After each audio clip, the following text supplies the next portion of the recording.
தேவ பிள்ளைகளே, நீங்கள் கூட இந்த தகப்பனை அறியாதனால, இந்த தகப்பனை அன்பு தெரியாதனால, இந்த தகப்பனிடத்தில் வராதனால், இந்த இளைய குமாரனை போல, இந்த கெட்ட குமாரனை போல நீங்கள் பசினாலும் செத்து கொண்டிருக்கிறீர்கள். உங்கள் வாழ்க்கையில் வியாதி, வறுமை, இல்லாமை, தரித்திரங்கள், பாவத்தில் வாழ்ந்து கொண்டிருக்கிறீர்கள். இந்த மகனுக்கு புத்தி தெளிந்த போது அவன் தகப்படத்தில் போகிறேன்னு சொன்னார்.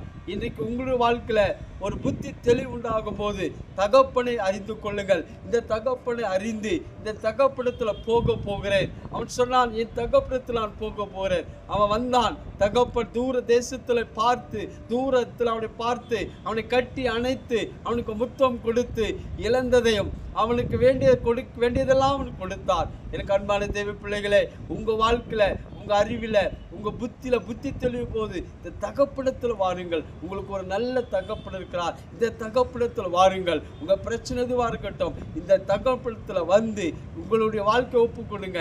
அவர் உங்களை ஆசீர்வதித்து, உங்களை மேன்மைப்படுத்தி, உங்களை உயர்த்த, உங்களை மகிமைப்படுத்த அவர் வல்லவராக இருக்கிறார்.